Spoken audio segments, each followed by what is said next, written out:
আজকে আপনাদেরকে পুরাণের গল্পেতে নিয়ে যাব। চেনা চিত্র অজানা গল্প বললেও জানা গল্পই তো। আচ্ছা, আপনারা বলতে পারবেন যে আমাদের এই পৃথিবীতে মহাকাব্য হিসেবে কোন কোন গ্রন্থ আছে? মহাকাব্য বলতে কি বোঝে জানেন তো? মানে পাতার পর পাতা নানান ঘটনা ঘটনা ঘটনা ঘটনা শতাব্দী জুড়ে সেগুলো মহাকাব্য হয়। আমাদের ভারতবর্ষের গর্বের জায়গা হচ্ছে যে দুটো মহাকাব্য আছে, রামায়ণ মহাভারত। পরে আসছে সে বিষয়।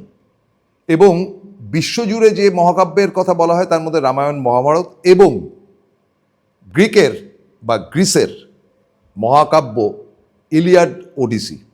প্রথমে বলি যে ইলিয়াড ওডিসিটা কি ব্যাপার।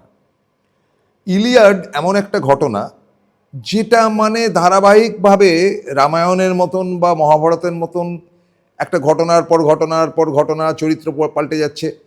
আমি দুটোই কিন্তু ইংরেজিতে পড়েছি এবং আমার ইলিয়াড খুব একটা আমাকে কিন্তু আকর্ষিত করেনি, কিন্তু ওডিসি ইজ বিউটিফুল বিউটিফুল। ওডিসি ছোট্ট ছোট্ট ছোট্ট ছোট্ট কতগুলো গল্প, মানে কোনো এক নাবিক বলুন বা কোনো এক ব্যক্তি বলুন, তার দেখা নানান ঘটনা এবং সেই ঘটনাগুলোর মধ্যে ভৌতিক, আদিভৌতিক, যুদ্ধ বিগ্রহ, টুকরো টুকরো ছোট্ট ছোট্ট গল্প। এবং আমি জানি না যে বহু নাট্যকার আমাদের পশ্চিমবঙ্গের বা ভারতবর্ষের ক্ষেত্রেও যদি দেখা যায়, তারা ইলিয়াডের বহু গল্প নিয়ে কিন্তু সিনেমা বা থিয়েটার করতে পারত, আমার ধারণা নেই। যাই হোক, এই ইলিয়াড ওডিসির সঙ্গে সঙ্গেই একই সাথে আমি বলবো আরব্য উপন্যাস, সেটাও মহাকাব্যের স্তরের, কিন্তু তারা দাবি করে না, কিন্তু অসাধারণ। সেটাও কিন্তু ওই ওডিসির মতন ছোট ছোট ছোট ছোট ছোট ছোট বহু গল্পের সম্মেলনের। এই তো পাঁচখানা ছাড়া আমার তো এখন এই মুহূর্তে আর কিছু মনে পড়ছে না। যাই হোক, তো রামায়ণ মহাভারতের গল্প আমরা প্রত্যেকেই জানি। আপনি ভারতবাসী হলে জানা উচিত। এবার বলতে পারেন যে আমি ধর্ম মানি না, আমি ক্ষেত্র মানি না, আমি হিন্দু নই। যাই হোক না কেন, একটা দেশের মহাকাব্য আপনি পড়বেন না বা জানবেন না, এটা কোনো যুক্তির কথা হতেই পারে না। তো সেই রামায়ণ মহাভারত নিয়ে যত না মানুষ পড়েছে তার থেকেও কিন্তু বেশি মানুষ সেগুলো সিনেমা বা সিরিয়াল ইত্যাদিতে দেখে। যেমন রামায়ণ হয়েছিল 1987, সেটা রামানন্দ সাগর করেছিলেন। সেটা খুব বোরিং ছিল, মানে এক একটা পর্বে, আধ ঘন্টার পর্বে বা 1 ঘন্টার পর্বে হয়তো সব মিলিয়ে 40 মিনিটের ঘটনা থাকতো, তার সঙ্গে একই ঘটনার পুনরাবৃত্তি। এটা বোরিং ছিল। কিন্তু তখনকার দিনে 87-এর সময় মনে হয়েছিল বাহ, এটি বেশ একটা ইন্টারেস্টিং ব্যাপার। সবে কালার টিভি লোকের বাড়িতে বাড়িতে এসছে। বিশ্বকাপ দেখেছে তারা 86-এ। তো তারপরে মহাভারত আসে বি.আর. চোপড়ার, সেটা কিন্তু দুর্দান্ত ছিল। আমি নিঃসন্দেহে বলবো রাহি মাসুম রেজা তার চিত্রনাট্য লিখেছিলেন একেবারে মানে এক্সট্রাঅর্ডিনারি, যার জন্য মহাভারতটা আমাদের কাছে একটা মহান গ্রন্থ হিসেবে থেকে গিয়েছিল। এবং তার সঙ্গে সঙ্গে সিরিয়াল হিসেবে রামায়ণের উপর কিন্তু বহু সিনেমা হয়েছে, বহু, এবং নানান ভারতের নানান ভাষায়।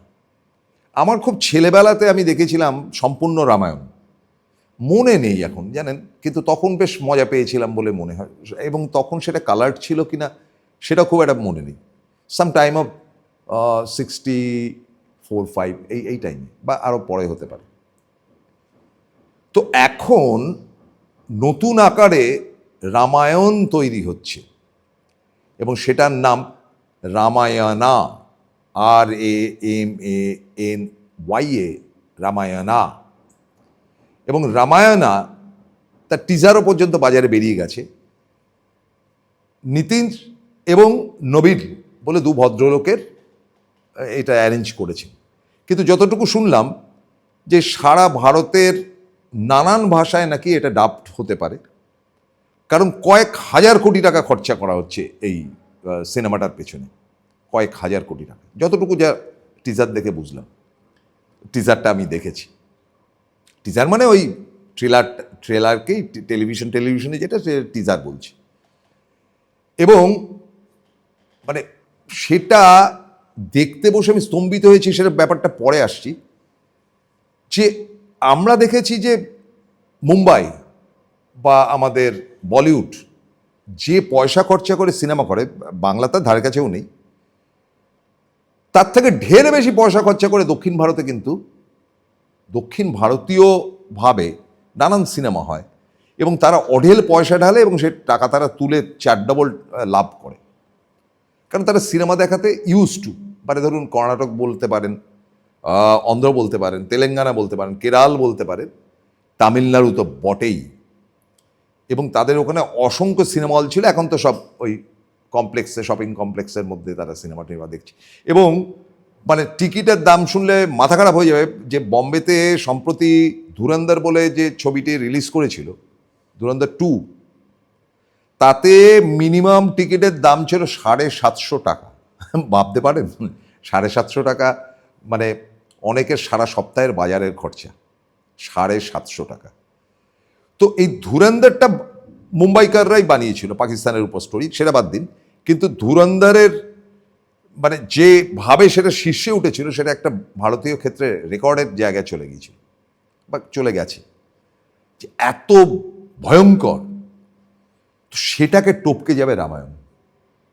মানে আমি যা তার পূর্বাভাস বা যেটা দেখলাম, এখন বম্বে সিনেমাতে বা বলিউড সিনেমাতে দুটি যুবক বলা যাবে না, তারা দুজনই প্রায় 40-এর কাছাকাছি বয়স, তারা দাবাচ্ছে। যেমন একটা সময় ছিল না, শাহরুখ খান, সালমান খান, আমির খান। আমির খানের কিন্তু খুব ইচ্ছে ছিল রামায়ণ নিয়ে একটা সিনেমা করার। যাই হোক, তো এরা দুজন কাঁপাচ্ছে, দুই রণবীর সিং অ্যান্ড রণবীর কাপুর।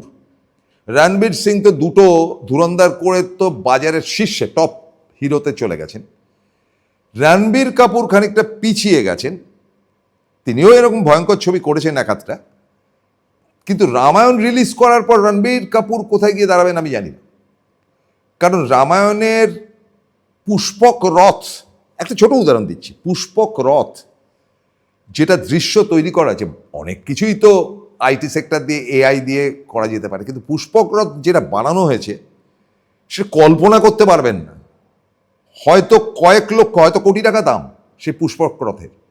সেটা পুষ্পের মতন একটা রথ বানানো হয়েছে এবং তার ডিজাইন, তার ম্যানুফ্যাকচার, মানে দেশ এবং বিদেশ থেকে সমস্ত টেকনিশিয়ানদেরকে নিয়ে সেখানে করা হচ্ছে। এবং আপনাদেরকে বলি, যদিও নীতিশ এবং নবীন এরা দুজন মিলে এই ছবিটা করছেন, কিন্তু ঘটনা হচ্ছে যে এর পেছনে ইনভেস্টমেন্ট কিন্তু দক্ষিণ ভারতের অনেকের আছে এবং বিদেশেরও নাকি ইনভেস্টমেন্ট আছে। এবং এটা অবাক হবেন না যদি ডাবড হয়ে হলিউডে চলে যায়, কারণ এমনিতেও হলিউড বা বিদেশিরা কিন্তু রামায়ণ মহাভারতের উপর খুব একটা আকৃষ্ট থাকে। এবং সেখানে রামের ভূমিকায় ন্যাচারালি রণবীর কাপুর, কিন্তু সীতা বা অন্যান্য প্রধান চরিত্রগুলো দেখলাম সব দক্ষিণ ভারতীয়। ইদানিং সেটা খুব হচ্ছে, শাহরুখ খানও তার নিজের প্রোডাকশানে দক্ষিণ ভারতীয় নায়িকাকে নিয়েছিলেন, সেটা আমরা দেখেছি। যাই হোক, কিন্তু মিউজিক বলুন, ডলবি সাউন্ড বলুন, ভয়ঙ্কর। মানে সেটা যে রামায়ণ সেই আদ্যিকালের বোঝাই যাবে না, মনে হবে মোস্ট মডার্ন। মানে তীর ছোড়া থেকে শুরু করে ধনুর সুতো পড়ানো বা দড়ি পড়ানো, সমস্তটাই একটা মানে আর্টের চূড়ান্ত পর্যায়ে চলে গেছে। এরকম ছবি যে হতে পারে রামায়ণকে নিয়ে, আমার তো অন্তত আমার কনসেপশনে আসছে না। আমি হলিউড ফিল্ম দেখছি না একটা ইন্ডিয়ান ফিল্ম দেখছি, ছবিটা দেখে নিয়ে ওর টিজার দেখে যেটা মনে হয়েছে। এবং সমস্ত কিছু আর্টিফিশিয়াল ইন্টেলিজেন্সি দিয়ে বহু চিত্র করা হয়েছে, যে উড়ে যাচ্ছে রাম, শূর্পণখা, এবং যে হরিণটিকে মারা হয়েছিল মারিচ, সেটা একটা রিয়েল মানে সোনার হরিণ দৌড়াচ্ছে, সেটাও পর্যন্ত দেখানো হয়েছে, সোনা একদম ঝলঝল করছে, অসাধারণ, আনপ্যারালল। রামায়ণের কাহিনীর উপর আমার বিশ্বাস থাকুক, আমি ধর্মীয় মানুষ হই বা না হই, এই রামায়ণ দেখবার জন্য কিন্তু আমি উদ্গ্রীব হয়ে রয়েছি। একবারই বিজ্ঞাপন করলাম না, কিন্তু আপনাদের কাছে বললাম যে আর্ট অ্যান্ড টেকনোলজির চরম সীমায় পৌঁছে গেছে রামায়ণা। আবারও নামটা বলছি, রামায়ণা। পারলে দেখবেন। শেষ করছি, নমস্কার।